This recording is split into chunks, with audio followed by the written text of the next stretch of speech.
Oh yeah, Weege Show's back. What's up, Tim Ferry? What's up? Weege Show is back. We're at Loretta Lynn's. It's the Monster Energy AMA Amateur NASCAR Motocross Championship. This is, of course, brought to you by the fine folks at Racetech. You know all about the gold valves. They're practically platinum or maybe diamond, because they'll make your suspension plusher for better bottoming resistance. These two-strokes are really loud. Go to racetech.com for more. We got fans on the fence watching. This is mini senior class being dominated by Hayden Deegan. First Weege Show of the week, I'm going to give you a little bit of old and a little bit of young. We'll talk to Hayden Deegan in a little bit when his moto is over. He's leading. Hi, everybody. And then the 40-plus class with Racer X's own Kris Keefer is on the starting gate, so we'll go interrupt him when he's super nervous. It's really good to be here at Loretta Lynn's, maybe now more than ever, because you remember back to March and how scared this entire industry was that racing was going to be done, that dirt bike riding was going to be done. Look, this is not the biggest, most robust industry ever. If the NBA didn't have a season, the NBA was going to have another season a year later. The dirt bike market, when we see ebbs and flows economically, it is potential death at times. So this weirdo deal where all of a sudden we ended up getting more dirt bike sales than ever, and the few races that did come back ended up having more entries than ever, was a pleasant surprise that no one expected to see. But still, could you hold the biggest event? The professional races are a different story. We've talked about that on this show before. A professional sporting event with spectators is still a very hard sell in 2020, but they managed to pull it off. And Lucas Oil Pro Motocross will start next weekend. Can I get some tips on how to do this? I need to get some tips on how to do this. Hold it real close. Oh, hold it real close. That better. All right. The master, Brian Deegan, helped me out. They're ready to take a checkered flag. Pro events are one thing. These events are called, you know, outdoor family recreation. It doesn't matter if you're just going golfing for the day, that's allowed, or if you're going to play catch with your dad with a baseball mitt. Somehow an event like this still fits that classification. So it was actually okay to hold this event, even though there are a lot of people here. Now they have masks on, yes, but for the most part, this doesn't feel much different than Loretta's in any other year. And that is a huge sigh of relief for people that were afraid that the meteor and the economic hit and the downturn that was going to come with COVID could ruin this sport forever. We're in really good shape now. I am. You nervous, bro? Yeah, of course. Of course, at least, yeah. I like how people say, no, they're not. And you're like, dude, you're nervous. Come on. Now look. Is this the Weege Show? It's the Weege Show. Okay. All right, this is Kris Keefer. Now look, you dominated Moto 1. Yes. So give me the psychology. When you win, does it make you less nervous? Like, I got this? Or more like, oh, I could blow it? Oh, for sure, more nervous. Because, really? For me, because then it's expected. Yeah. So, and now you know it's... So now I know I can do it. Yeah. So now I just need to execute it. Right, because if you don't do it now, you're like, dude. What an idiot. Yes, exactly. Did you change anything with the testing? So, I wanted to, but a few people were like, Keefer, do not do anything. Okay. So, for this moto, we didn't change anything. All right, so you have to stop testing and just be riding. That's tough for me to do. I know, you want to change things. It's tough for me to do. How much fun are you having, by the way, with the whole family experience? It's a great time, but honestly, it's a lot of work. Yeah, yeah. Dealing with Aiden, getting dinners, helping him out, helping myself out. Yes. So it's really good time for us. This is our first time staying at the ranch. Yeah, yeah. So last time we left and did a hotel. Yep. This is much better experience. So it is, but there's still the serious stress stuff. Yeah. As much as you want to be family based. Amateur National Heather hasn't been full bore yet. Oh, all right. But she has glimpses. Okay. Even after Aiden's first moto, we were okay? We're okay. Okay. All right. I don't want to tempt this. Aiden, step it up, and you keep doing your job. I don't want A&H to come out. All right, there's Keefer. He's about to, look, he's buckling the helmet right now and going to race in 40 plus. So this event is as big as it's always been. They managed to pull it off. Yeah, the mechanics got to wear masks, and I do too. And I'm sure you already know all about that because someone has already commented on this YouTube video about this is some sort of communist socialist statement of wearing a mask. Dude, we're just trying to race dirt bikes and hold an event. And we're glad we did it. So, see, that is an actual political statement. He had the Trump graphics on the bike. So we're glad we're here, and the industry has, so far, so good, actually improved as far as these bike sales and all these things, and these other races are going well. So that's the good thing. So at least for now, we can just stop talking about this coronavirus thing, this COVID thing, and we can go back to talking about racing as we normally do. At the Blue Crew. There's Hayden Deegan taking the win.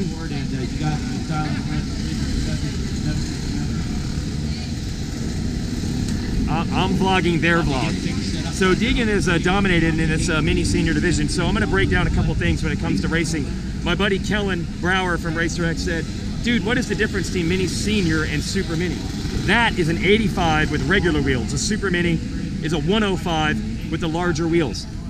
One of the real keys to understanding amateur racing is understanding that kids all grow at different stages and ages. So the classes are often based on the size of the rider, not just the skill in the amateur ranks. Yeah, I'm doing the Weege Show right now. Do you work here? Yeah. Oh, he's a staff member. Oh, okay. This is Sloan. She helps us out with all the podiums. And what do you do? I'm working on the world's largest collection of used tear-offs. Okay, yeah, it is pretty good. It's like one of those giant rubber band balls. Oh, here's the Hayden Deegan. If you want your vlog to be big, you just put Hayden Deegan in it. It's the whole shot award, but man, you got the lead out there early. Take us through how this one went down. Yeah, I got it second from the inside, and I just cut around the inside, came out around everyone, came out first, and then from there, I just got a lead and put my race. That's the podium interview. There's his sister there. She's going to dominate NASCAR, and he's going to dominate Supercross and Motocross. And the Deegans are going to save us all. But as I said, the classes are based on the size of the rider. So at one point, Hayden Deegan was always battling with his buddy Dax Bennick. Well, Dax Bennick is now my height. Dax Bennick at 14 is the 50 percentile average height adult male. So now Bennick is riding a 250F in the B class at age 14, while Hayden Deegan isn't even on a super mini yet, he's on a regular 85. So you have to watch the class mashups where they're often, again, based on the rider's size as opposed to just the skill level of the riders. There's two ages where it really starts to level out. At age 13, most riders are on 85s. That's where Bennick and Deegan were a year ago, and they pretty much dominated those classes. So I really stamp Deegan and Bennick as kind of next, because we look through the archives, and if you win at age 13 on an 85, the last 20 years, every single 13-year-old who's won at an 85 at Loretta's has gone on to be a fairly successful pro. You can't luck into titles at that age. My video cut off for some reason, so I got to change this. Bennick in the B class has to deal with Levi Kitchen, who is 19, but he has been the breakthrough star of the week so far. He has dominated his motos. Levi Kitchen on a Yamaha, making a name for himself this week. Now the other sweet spot, when you move up to about that 17 to 18-year-old range, then obviously everybody is on big bikes and they all meet again. Now last year in the A ranks, we graduated so much talent. Let's see, Joe Shimoda, Chet Lawrence, Philippe Stroll, so many riders moved up. I feel like the A classes this year are in a little bit of a rebuild mode. Styles Robertson has become the best of the group so far this year. He got 2 moto wins yesterday. Robertson rides and trains at the Baker's factory with pro riders like RJ Hampshire. My beard tries to pull the mask down. My beard is making a political statement. It pulls the mask down when I talk. Let me fix this. But I really feel like this year the talent is in the B class. That's the next group that's coming. The A class was so stacked last year that it's only left a few really outstanding A riders left. But B is super stacked. Matt LeBlanc fired first. He got a big win in their first photo showdown with a bunch of factory riders. A lot of people watching Chet Reynolds, who used to absolutely dominate at Loretta's. He was on the same clip as Stewart, Alessi, and Cien Cirulo, but he missed the last 2 years with injury. Reynolds only got 3rd in his first moto here this year, and he really should have gotten 5th. It was just because Nick Romano and Nate Thrasher tangled with a lapper and went down in the last lap. Chet Reynolds was going to get 5th in his very first moto this week. He inherited 3rd, but you could see on the podium that he was scared. He was worried. Maybe the injuries had cost him. You get injured at that same time you're making the transition to big bikes. And by the way, Reynolds did dominate as a 13-year-old on 85s. And I think Reynolds was genuinely worried that he had lost a step. But then he won a big moto yesterday morning, battling with his fellow Team Green rider, Chance Hyman. He held up under pressure and he won. I think that's a huge breakthrough.